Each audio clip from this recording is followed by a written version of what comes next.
Assalamualaikum warahmatullahi wabarakatuh. Saya Firanisa, NIM 1805175013 akan mereview tentang pencemaran lingkungan hidup untuk mata kuliah Teknik Lingkungan oleh dosen pengampu Bapak Andi Rusandi, Eskom MTI MH.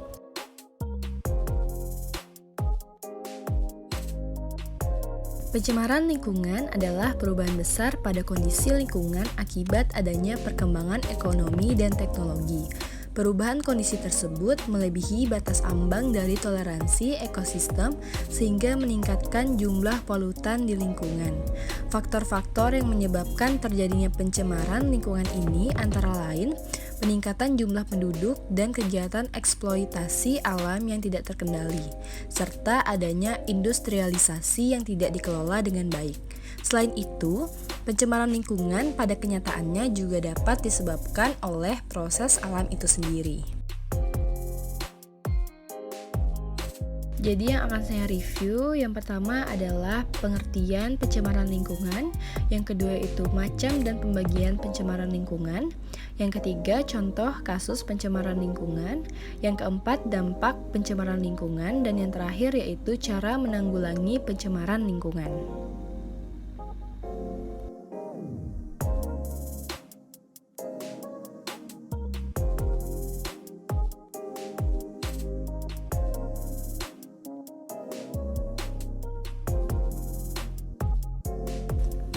Pengertian pencemaran lingkungan. Pencemaran lingkungan didefinisikan sebagai perubahan faktor abiotik akibat kegiatan yang melebihi ambang batas toleransi ekosistem biotik. Misalnya saja penggunaan kendaraan bermotor ataupun alat pengolah bahan baku yang terkadang tidak sesuai dengan standarisasi lingkungan. Ada dua jenis bahan dalam pencemaran, yaitu degradable, yaitu polutan yang dapat diuraikan kembali atau dapat diturunkan sifat bahayanya ke tingkat yang dapat diterima oleh proses alam. Contohnya adalah kotoran manusia atau hewan dan limbah tumbuhan. Yang kedua itu non-degradable, yaitu polutan yang tidak dapat diuraikan oleh kemampuan proses alam itu sendiri. Contohnya merkuri, timah hitam, arsenik, dan lain-lain.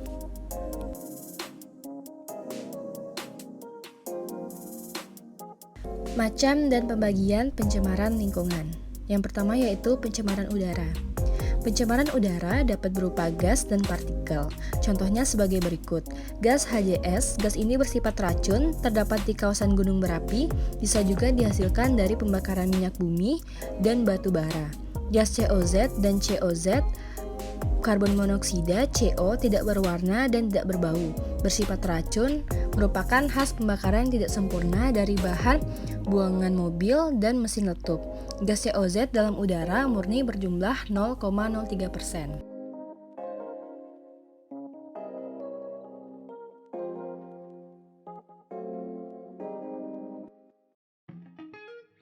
Sumber pencemaran udara lainnya yaitu oksida karbon, oksida belereng, oksigen nitrogen, komponen organik volatile, suspensi partikel, substansi radioaktif,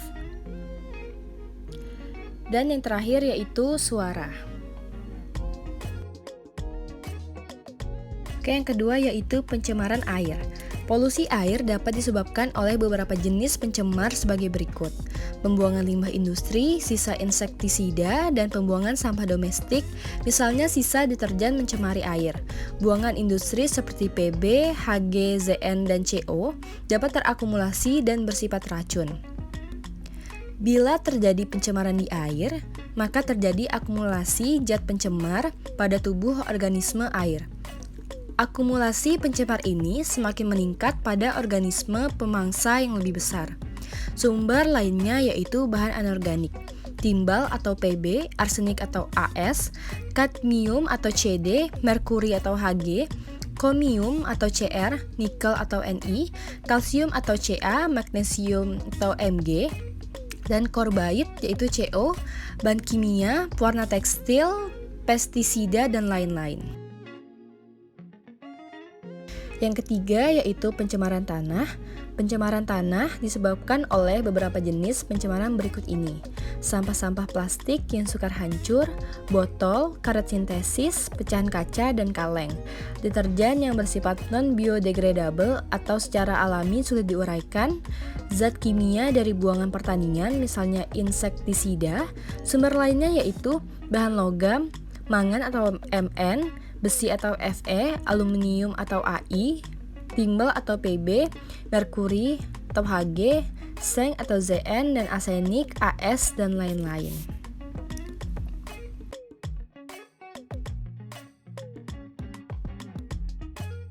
Yang keempat yaitu pencemaran suara. Polusi suara disebabkan oleh suara bising kendaraan bermotor, kapal terbang, juru mesin pabrik, radio atau tape recorder yang berbunyi keras sehingga mengganggu pendengaran. Pernah ada kasus warga yang merasa terganggu dengan suara mesin boiler milik pabrik kelapa sawit. Setiap hari mereka tidak bisa tidur nyenyak, terutama anak-anak karena bising dari mesin itu. Menurut WHO, tingkat pencemaran didasarkan pada kadar zat, pencemar, dan waktu lamanya kontak. Sumber pencemaran suara diantaranya percakapan, radio, mesin potong rumput, lalu lintas, truk, kendaraan bermotor, pesawat terbang, musik, mesin, dan roket.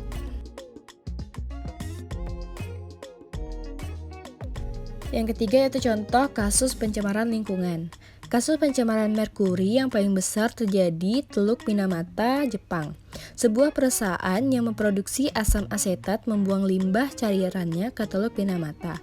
Salah satunya adalah metil merkuri konsentrasi tinggi. Tragedi yang dikenal dengan penyakit Minamata atau Minamata disease terjadi di antara tahun 1932 sampai 1968. Teluk Minamata merupakan daerah yang kaya sumber daya ikan dan kerang. Selama bertahun-tahun tidak ada yang menyadari bahwa ikan, kerang, dan sumber daya laut lainnya dalam teluk tersebut telah terkontaminasi merkuri.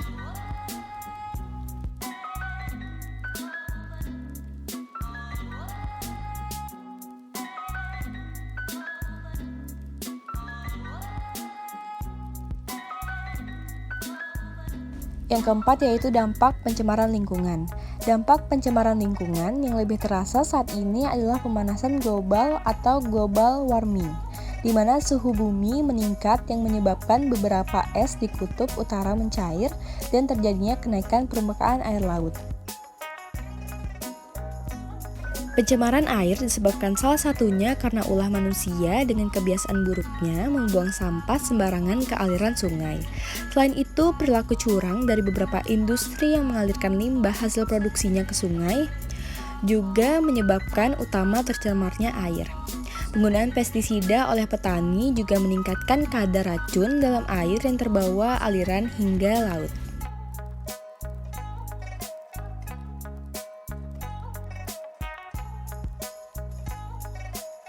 Yang keempat yaitu cara menanggulangi pencemaran lingkungan. Yang pertama ada penanggulangan secara administratif. Penanggulangan secara administratif terhadap pencemaran lingkungan merupakan tugas pemerintah, yaitu dengan membuat peraturan-peraturan atau undang-undang. Beberapa peraturan telah dikeluarkan, antara lain sebagai berikut. Yang pertama, pabrik tidak boleh menghasilkan produk barang yang dapat mencemari lingkungan. Yang kedua, industri harus memiliki unit-unit pengolahan limbah, padat cair dan gas, sehingga limbah yang dibuang ke lingkungan sudah terbebas dari zat-zat yang membahayakan lingkungan.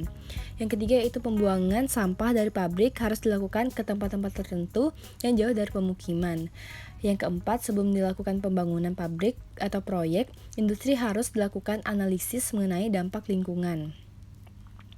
Yang kelima yaitu pemerintah mengeluarkan buku mutu lingkungan, artinya standar untuk menentukan mutu suatu lingkungan. Yang kedua yaitu penanggulangan secara teknologi. Penanggulangan pencemaran lingkungan secara teknologis misalnya menggunakan peralatan untuk mengolah sampah atau limbah. Di Surabaya terdapat suatu tempat pembakaran akhir sampah dengan suhu yang sangat tinggi sehingga tidak membuang asap. Tempat tersebut dinamakan insinerator. Yang ketiga yaitu penanggulangan secara edukatif. Penangkalan pencemaran secara edukatif dilakukan melalui jalur pendidikan baik formal maupun non-formal. Melalui pendidikan formal, di sekolah dimasukkan pengetahuan tentang lingkungan hidup ke dalam mata pelajaran yang terkait, misalnya IPA dan pendidikan agama. Melalui jalur pendidikan non-formal, dilakukan penyuluhan kepada masyarakat tentang pentingnya pelestarian lingkungan dan pencegahan serta penanggulangan pencemaran lingkungan. Yang keempat yaitu penanggulangan pencemaran lingkungan berdasarkan undang-undang. Jika berdasarkan pada Undang-Undang Nomor 32 Tahun 2009 tentang lingkungan hidup sendiri, diketahui bahwa upaya penanganan terhadap permasalahan pencemaran lingkungan adalah sebagai berikut. 1. Mengatur sistem pembuangan limbah industri. 2. Penempatan kawasan industri terpisah dan berjauhan dari kawasan permukiman penduduk, pengawasan akan penggunaan bahan kimia, misalnya pestisida dan insektisida. Yang keempat, melakukan penghijauan. Yang kelima, pemberian sanksi secara tegas kepada pelaku pencemaran lingkungan, hingga penyuluhan pendidikan lingkungan untuk meningkatkan kesadaran masyarakat akan pencemaran lingkungan.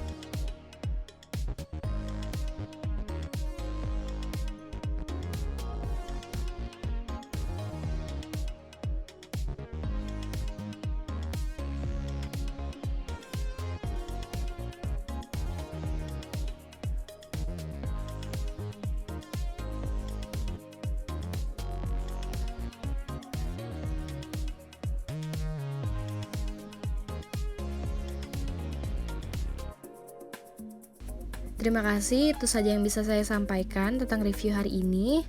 Jika ada pertanyaan, kontak saya di email, WhatsApp, dan Instagram.